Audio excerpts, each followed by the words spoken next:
நிமிட செய்திகளை பார்க்கலாம்.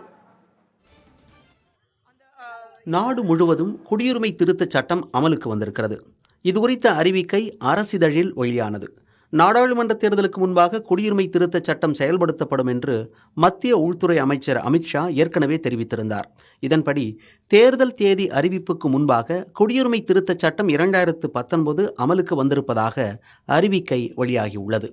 பாகிஸ்தான், வங்கதேசம், ஆப்கானிஸ்தான் ஆகிய நாடுகளிலிருந்து 2014ஆம் ஆண்டுக்கு முன்பு வந்த இந்து, பார்சி, சீக்கிய, கிறிஸ்தவ, புத்த, ஜெயின் மதத்தினருக்கு இந்திய குடியுரிமை வழங்க வகை செய்யும் குடியுரிமை திருத்தச் சட்டம் 2019ஆம் ஆண்டு நாடாளுமன்றத்தில் நிறைவேறியது. இந்த நாடுகளில் இருந்து இந்தியாவிற்கு குடியேறிய இஸ்லாமியர்களுக்கு குடியுரிமை வழங்கப்படாத அம்சத்தை எதிர்த்து காங்கிரஸ், திமுக, திரிணாமுல் காங்கிரஸ், பகுஜன் சமாஜ் உள்ளிட்ட கட்சிகள் இந்த சட்டத்திற்கு எதிர்ப்பு தெரிவித்து வருகின்றன. குடியுரிமை திருத்தச் சட்டத்தை எதிர்த்து நடந்த போராட்டங்களில் 100க்கும் அதிகமானோர் உயிரிழந்தனர். அக்னி 5 ஏவுகணை சோதனை வெற்றிக்கு பிரதமர் மோடி வாழ்த்து தெரிவித்துள்ளார். திவ்யாஸ்திரா திட்டத்தின் கீழ் உருவாக்கப்பட்ட அக்னி 5 ஏவுகணை பல்வேறு இலக்குகளை துல்லியமாகவும் தன்னிச்சையாகவும் தாக்கும் திறன் கொண்டது. உள்நாட்டிலேயே உருவாக்கப்பட்டுள்ள இந்த அக்னி 5 ஏவுகணையின் பரிசோதனை வெற்றிகரமாக நடைபெற்றதாக பாதுகாப்புத்துறை தெரிவித்துள்ளது. இதற்கு பாராட்டு தெரிவித்துள்ள பிரதமர் மோடி, மிஷன் திவ்யாஸ்திரா திட்டத்தின் கீழ் MIRV தொழில்நுட்பத்துடன் உள்நாட்டிலேயே உருவாக்கப்பட்ட அக்னி 5 ஏவுகணையின் முதல் சோதனையை வெற்றிகரமாக நிகழ்த்திய DRDO விஞ்ஞானிகளை நினைத்து பெருமைப்படுவதாக தனது X சமூக வலைதளத்தில் பதிவிட்டுள்ளார். கண்டம் விட்டு கண்டம் பாயும் வகையில் எரிபொருள் கொண்டு இயங்கும் அக்னி 5 ஏவுகணை 5500 கிலோமீட்டர் தூரத்தை தாண்டியுள்ள இலக்கையும் தாக்கக்கூடிய வல்லமை உடையது என DRDO தெரிவித்துள்ளது.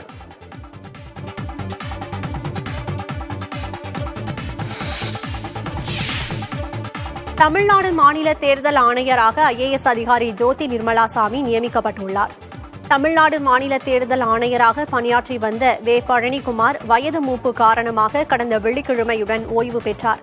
இந்நிலையில் தமிழ்நாடு மாநில தேர்தல் ஆணையராக தமிழக அரசின் வணிக வரி மற்றும் பதவித்துறை செயலாளராக பணியாற்றி வந்த IAS அதிகாரியான ஜோதி நிர்மலாசாமியை நியமித்து தமிழக அரசு உத்தரவிட்டுள்ளது.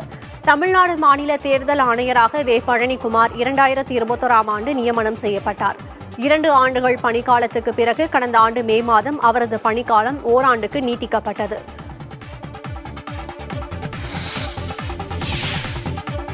இலங்கை சிறையில் உள்ள 22 தமிழக மீனவர்களை மீட்க உடனடி நடவடிக்கை எடுக்க வேண்டும் என முதலமைச்சர் மு க ஸ்டாலின் வலியுறுத்தியுள்ளார். இது தொடர்பாக வெளியுறவுத்துறை அமைச்சர் ஜெய்சங்கருக்கு அவர் எழுதியுள்ள கடிதத்தில், நமது நாட்டு மீனவர்களின் நலனை பாதிக்கும் பெரும் கவலைக்குரிய சம்பவம் என குறிப்பிட்டுள்ளார்.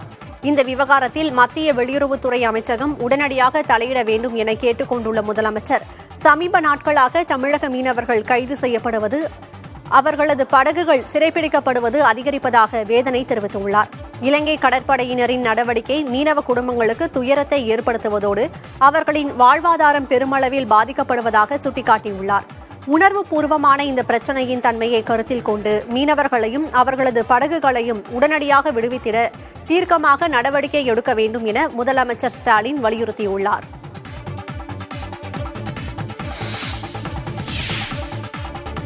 இரட்டை இலை சின்னம் தொடர்பாக விளக்கமளிக்குமாறு அதிமுக பொதுச் செயலாளர் எடப்பாடி பழனிசாமிக்கு இந்திய தலைமை தேர்தல் ஆணையம் நோட்டீஸ் அனுப்பியுள்ளது.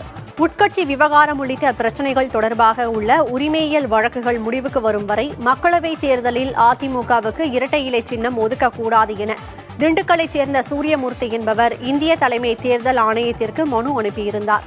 இதே கோரிக்கையுடன் சென்னை உயர்நீதிமன்றத்திலும் அவர் கடந்த மாதம் 28ஆம் தேதி மனு தாக்கல் செய்திருந்தார். இந்த மனு விரைவில் விசாரணைக்கு வரும் என எதிர்பார்க்கப்படுகிறது. இந்நிலையில் இரட்டை இலை சின்னம் தொடர்பாக சூரியமூர்த்தி என்பவர் அளித்த மனு மீது பதிலளிக்குமாறு எடப்பாடி பழனிசாமிக்கு இந்திய தலைமை தேர்தல் ஆணையம் நோட்டீஸ் அனுப்பியுள்ளது.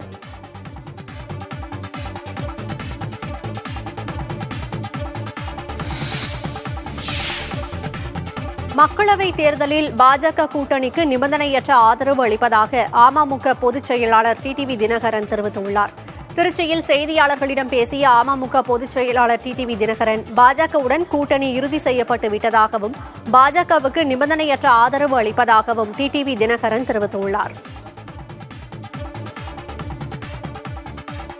கூட்டணி உறுதியாகிட்டு பாஜக சார்பாக பாஜகவின் மாநில தலைவர்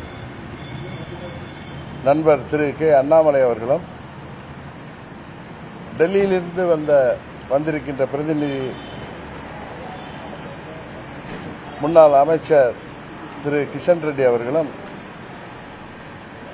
என்னோடு இன்றைக்கு தொலைபேசியில் தொடர்பு கொண்டார்கள். அவங்கள்ட்ட நான் அம்மா மக்கள் முன்னேற்ற கழகத்தின் நிபந்தனையற்ற ஆதரவை பாஜக கூட்டணிக்கு நான் கொடுத்திருக்கிறேன். பாஜக மாநில தலைவர் அண்ணாமலையுடன் சமத்துவ மக்கள் கட்சி தலைவர் சரத்குமார் தொகுதி பங்கீடு பேச்சுவார்த்தை நடத்தியுள்ளார். மக்களவைத் தேர்தல் நெருங்கும் நிலையில் தமிழ்நாட்டில் கூட்டணியை இறுதி செய்து தொகுதி பங்கீடு பேச்சுவார்த்தைகளில் மாநில பாஜக கவனம் செலுத்தி வருகிறது. அந்த வகையில் பாஜக மற்றும் சமத்துவ மக்கள் கட்சி இடையிலான பேச்சுவார்த்தை சென்னை தியாகராய நகரில் உள்ள பாஜக அலுவலகமான கமலாலயத்தில் நடைபெற்றது. பாஜக மாநில தலைவர் அண்ணாமலையை சந்தித்து சமத்துவ மக்கள் கட்சியின் தலைவர் சரத்குமார் பேச்சுவார்த்தையில் ஈடுபட்டார். பேச்சுவார்த்தைக்கு பின் செய்தியாளர்களை சந்தித்த சரத்குமார் தொகுதி பங்கீடு குறித்து விரைவில் முடிவு எடுக்கப்படும் என தெரிவித்தார். ஒரு மரியாதை நிமித்தமாக ஏற்கனவே பேசி பயணிப்பதாக முடிவு செய்து பாரத பிரதமர் மோடி அவர்களை 3ஆம் முறையாக வெற்றி பெற செய்ய வேண்டும் என்ற ஒற்றை நோக்கத்தோடு பயணிக்க வேண்டும் என்ற கருத்தை மட்டும் நாங்கள் பகிர்ந்து கொண்டிருக்கின்றோம். அதுக்கான கடுமையான உழைப்பை நாங்கள் தருகிறோம் என்பதை உத்தரவாதமாக கொடுத்து இன்று மரியாதை நிமித்தமாக அமர்ந்து பேசிவிட்டு மற்றவைகளெல்லாம் நாளை மறுநாள் கலந்து பேசிய பிறகு இருதரப்பும் கலந்து பேசிய பிறகு எப்படி இந்த தேர்தலை நாம் சந்திக்கிறோம் என்பதை நான் தெளிவாக கூறுகிறேன். பாஜக கூட்டணியில் இந்திய ஜனநாயக கட்சிக்கு பெரம்பலூர் தொகுதி ஒதுக்கப்பட்டுள்ளதாக அதன் நிறுவன தலைவர் பாரிவேந்தர் தெரிவித்துள்ளார். சென்னை கமலாலயத்தில் நடைபெற்ற பேச்சுவார்த்தைக்கு பிறகு செய்தியாளர்களை சந்தித்த அவர் பெரம்பலூர் தொகுதியில் 3வது முறையாக தாம் போட்டியிட இருப்பதாகவும் கூறினார். நாங்கள் கேட்டது 2 தொகுதி, ஒன்று பெரம்பலூர், மற்றொன்று கள்ளக்குறிச்சி. இப்போதைக்கு பெரம்பலூர் பாராளுமன்ற தொகுதியை உறுதிப்படுத்தி இருக்கிறார்கள். இன்னும் 2 நாட்களில் கள்ளக்குறிச்சி கொடுப்பதற்கு வாய்ப்பு இருக்குமா என்று ஆய்ந்து அதன் பிறகு முடிவை சொல்லுவதாக சொல்லியிருக்கிறார்கள். அந்த வகையில் நாங்கள் மகிழ்ச்சியாக இந்த தொகுதியை பங்கு பெறுவதில் மகிழ்ச்சியாக இருக்கிறோம். எல்லாம் சரியாக போய்கொண்டிருக்கிறது. நான் பெரம்பலூர் தொகுதியில் 3வது முறையாக போட்டியிடுகிறேன் என்பதையும் இந்த நேரத்தில் சொல்லிக்கொள்ள ஆசைப்படுகிறேன். சொத்து குவிப்பு வழக்கில் முன்னாள் அமைச்சர் பொன்முடியை குற்றவாளி என அறிவித்த சென்னை உயர்நீதிமன்ற தீர்ப்பை உச்சநீதிமன்றம் நிறுத்தி வைத்துள்ளது. சொத்து குவிப்பு வழக்கில் சென்னை உயர்நீதிமன்றம் விதித்த தண்டனைக்கு எதிராக முன்னாள் அமைச்சர் பொன்முடி உச்சநீதிமன்றத்தில் மேல்முறையீடு செய்தார். வழக்கு உச்சநீதிமன்ற நீதிபதிகள் அபியா எஸ் ஓகா மற்றும் உஜ்ஜல் புயல் அடங்கிய அமர்வில் விசாரணைக்கு வந்தது. அப்போது பொன்முடி தரப்பில் ஆஜரான மூத்த வழக்கறிஞர் இந்த வழக்கில் சென்னை உயர்நீதிமன்றம் அதிகபட்ச தண்டனையை வழங்கியுள்ளதாகவும் இதனை சென்னை உயர்நீதிமன்றம் விசாரிப்பதற்கான வரம்புகளையும் பார்க்க வேண்டியுள்ளது என்றும் வாதங்களை முன்வைத்தார். இதையடுத்து சொத்து குவிப்பு வழக்கில் குற்றவாளிகள் என அறிவித்த சென்னை உயர்நீதிமன்ற தீர்ப்பை நிறுத்தி வைப்பதாக நீதிபதிகள் உத்தரவிட்டனர். இந்த விவகாரத்தில் சம்பந்தப்பட்ட நீதிமன்றத்தின் முன்பாக 1 மாதத்திற்குள் அணுகி பிணை பெறலாம் என்றும் அதுவரை சரணடைவதற்கு வழங்கப்பட்ட விலக்கு நீட்டிக்கப்படுவதாகவும் நீதிபதிகள் தெளிவுபடுத்தினர்.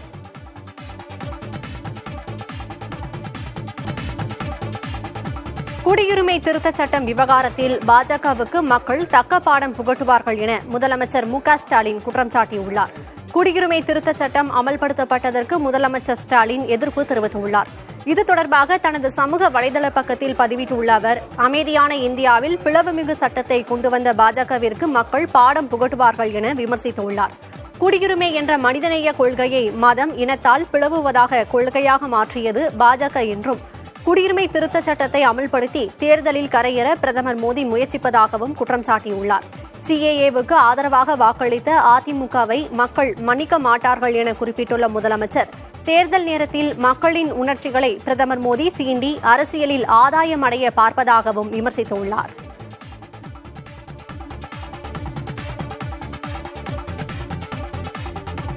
தேர்தல் பத்திரங்களின் விவரங்களை அளிக்க கால அவகாசம் கோரிய பாரத ஸ்டேட் வங்கியின் மனுவை உச்சநீதிமன்றம் தள்ளுபடி செய்துள்ளது. மத்திய அரசின் தேர்தல் நன்கொடை பத்திர திட்டத்தை உச்சநீதிமன்றம் ரத்து செய்திருந்த நிலையில் தேர்தல் பத்திர விவரங்களை சமர்ப்பிக்க எஸ்பிஐக்கு உச்சநீதிமன்றம் உத்தரவிட்டிருந்தது. தேர்தல் பத்திர விவரங்களை சமர்ப்பிக்க ஜூன் 30ஆம் தேதி வரை கால அவகாசம் வழங்க கோரி உச்சநீதிமன்றத்தில் எஸ்பிஐ வங்கி முறையிட்டது. இந்த வழக்கு உச்சநீதிமன்ற தலைமை நீதிபதி சந்திரசூட் தலைமையிலான 5 நீதிபதிகள் கொண்ட அமர்வில் விசாரணைக்கு வந்தபோது எஸ்பிஐ தரப்பில் ஆஜரான வழக்கறிஞர் தேர்தல் பத்திரங்கள் தொடர்பான டிஜிட்டல் ஆவணங்கள் இல்லை என தெரிவித்தார். இருதரப்பு வாதங்களையும் கேட்டறிந்த நீதிபதிகள் தேர்தல் பத்திரங்கள் யாருக்கு வழங்கப்பட்டது என்ற விவரங்களை சேகரிப்பது எளிதான காரியம் என தெரிவித்ததோடு கடந்த 26 நாட்களாக தங்கள் உத்தரவை பின்பற்றி எடுக்கப்பட்டுள்ள நடவடிக்கைகள் என்ன என்று கேள்வி எழுப்பினர். தேர்தல் பத்திரங்களின் விவரங்களை அளிக்க கால அவகாசம் கோரிய எஸ்பிஐ மனுவை தள்ளுபடி செய்து நீதிபதிகள் உத்தரவிட்டனர். கட்சிகள் பெற்ற தேர்தல் நன்கொடை பத்திர விவரங்களை நாளைக்குள் தாக்கல் செய்ய எஸ்பிஐக்கு உத்தரவு பிறப்பிக்கப்பட்டுள்ளது. அதோடு தேர்தல் பத்திர விவரங்களை மார்ச் 15க்குள் தேர்தல் ஆணையம் வெளியிட வேண்டும் எனவும் உச்சநீதிமன்றம் உத்தரவிட்டுள்ளது. உத்தரவை செயல்படுத்த தவறினால் எஸ்பிஐ அதிகாரிகள் மீது அவமதிப்பு நடவடிக்கை எடுக்கப்படும் என உச்சநீதிமன்றம் கடும் எச்சரிக்கை விடுத்துள்ளது.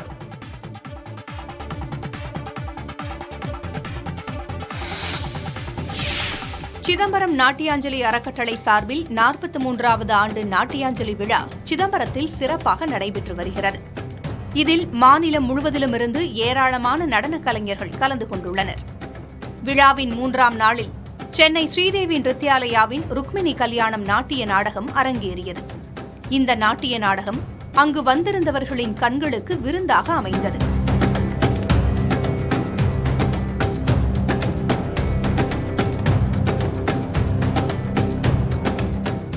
நிகழ்ச்சியில் கலந்து கொண்ட முன்னாள் IAS அதிகாரி CK கரியாலி நாட்டியாஞ்சலியில் கலந்து கொண்ட நடன கலைஞர்களுக்கு பதக்கங்களையும் நினைவு பரிசுகளையும் வழங்கி வாழ்த்தினார். விழாவில் பேசிய அவர், பரதநாட்டியம் கற்போர் மற்றும் அதனை கற்பிப்போர் எண்ணிக்கை தொடர்ந்து அதிகரித்து வருவதாக குறிப்பிட்டார். கடந்த 8ஆம் தேதி தொடங்கிய இந்த நாட்டியாஞ்சலி விழா நாளையுடன் நிறைவடைகிறது.